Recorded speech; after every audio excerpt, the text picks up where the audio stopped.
my last video, I talked about George Washington, the Freemason and first President of the United States. I talked about his ancestral home, Sulgrave Manor, and apparently that was his second ancestral home.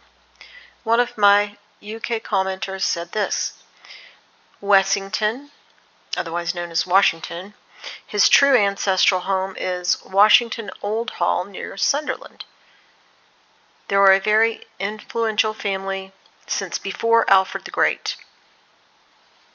I also had said that royal bloodlines select people from their genealogy to control politics to make the commoners believe that they are under a democracy, while the bloodline still remains in control. And that's who Trump is, from the MacLeod and Stuart bloodline, and that's who George Washington was. It's a form of witchcraft and deception, which is the way they operate because they follow the fallen, and that's how the fallen operate. In this video, we're going to talk further about George Washington, who is a Freemason, first and foremost.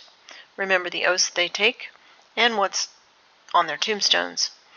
I will talk about him more, his first ancestral home, which is Old Washington Hall, and some more of his relatives. And I thought this was especially important since Washington, D.C., which is all about Freemasonry, including the architecture, is named for that family.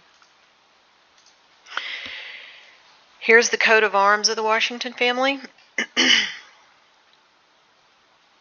There's the shield. And here's the bird on top, and they say the bird is a raven. It's got a lot of gules or red, which is a color for royalty.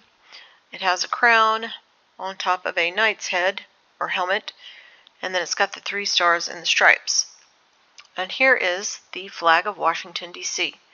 And see, it takes here that it is taken from the Washington family coat of arms. So let's trace this back a bit. This is Old Washington Hall.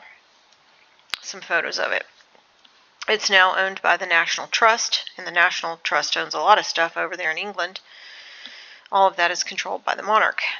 So pay attention to these birds here, the flank either side of the stairway entrance. Here's a better picture of one of the birds. And this is the same bird that we see in the Wolfman movie and the old Hammer horror Dracula film starring Christopher Lee as Dracula.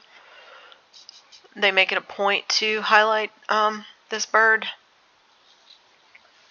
in these movies. In Dracula, the opening credits are shown against an image of the bird, and then the camera rotates around that bird, which is a decorative feature outside Dracula's castle. Clearly, the symbolism here is that the master of this castle is also a predator. So is that a raven or an eagle that represents the United States? Or does it harken back to the phoenix, the griffin, the dragon? Remember that a lot of heraldry is based on animal predation and other witchy, fallen angel, sorcery sorts of things. But Washington Old Hall is a historic manor house in Washington, Tyne and Wear in England. It lies in the center of Washington, being surrounded by other villages. And this is the area. You can kind of see it here on red. And it's not a small area to be given to one family. I'm going to talk about how that happened.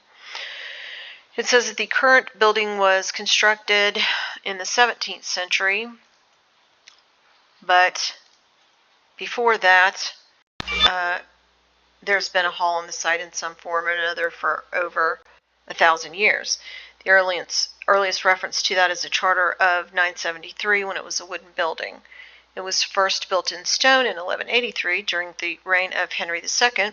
The manor at that time had been bought by Sir William Fitzpatrick de Hertburn, a knight whose forebears had arrived from France with the Norman conquest.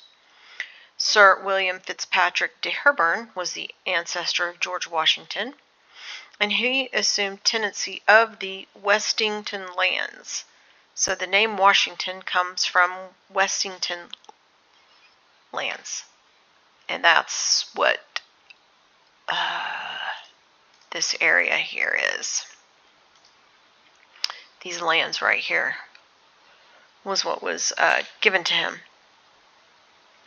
So Wessington lands was deeded to Sir Hepburn by the Bishop of Durham in the late 12th century. And who's the Bishop of Durham? Bishop of Durham is responsible for the Diocese of Durham in the province of York. The diocese is one of the oldest in England, and its bishop is a member of the House of Lords. And that bishop escorts the sovereign at coronation. So that's quite a position, and that person in Old England gave the tenancy of the Wessington lands to Sir Hepburn, ancestor of George Washington. So soon after, Sir Hepburn changed his name to William D. Wessington, and later Washington, and thus became the dynasty. It says that by the 13th century, the place had become a regular haunt for the great and the good. In 1304, King Edward I stopped off there on his way back to London after indulging in his favorite hobby of duffing up the Scots. It says at some point the hall was in the hands of Eleanor Washington, who then left it to her daughter, Dionysia, and Dionysia's husband, Sir William Mallory.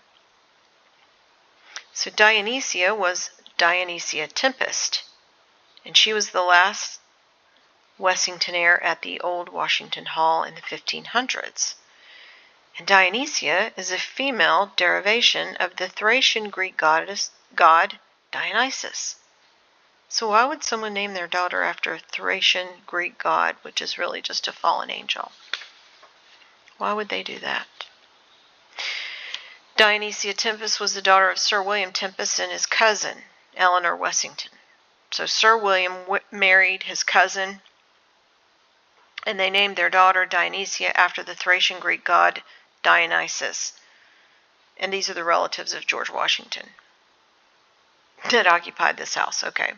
Then in 1613, Sir John Mallory, a descendant of Sir William Mallory and Dionysia Tempest, and his wife moved to the Sulgrave Manor from here. And the Sulgrave Manor is the one that I was talking about in my last video. And these two, Sir John Mallory, descendant of Sir William Mallory and Dionysia, were shareholders in the Virginia Company. So then it just goes on through the genealogy to George Washington. So then after that, after they moved, then this old Washington Hall was sold to the Bishop of Durham. And now I just want to talk about The Tempest. The Tempest is a play written by William Shakespeare, otherwise known as the Spear Shaker Society, around 1600, about the former Duke of Milan, who was a sorcerer and went to live on a remote island with his daughter and the spirit Ariel, who he used to conjure up a storm, or tempest, to destroy the ship of his brother who he had a beef with. And it's all about magic and all about sorcery on that island. That was the former Duke of Milan and his spirits that he was living with there. Anyway, so the Tempest family, they were all part of the peerage as well. Sirs, baronets, royalists beholden to the House of Stuart. It says that the Washington Old Hall is haunted by the Grey Lady. That's what this says. I've read it elsewhere too. It's haunted by the Grey Lady, same as the convent in Gibraltar. The lady in gray that was walled up inside the convent. So that's weird, right? There was a person walled up in Sulgrave Manor too.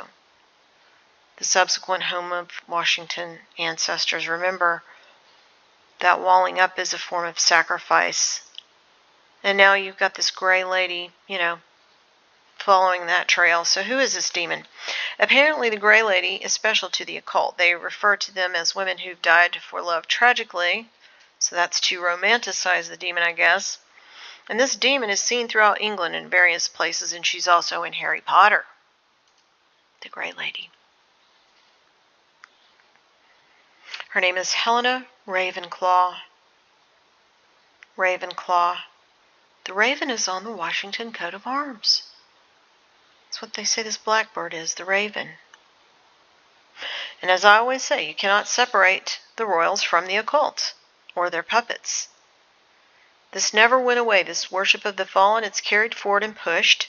And that's what I talk about a lot on this channel. And a lot since it's kind of taking over everything right now. Thanks for listening.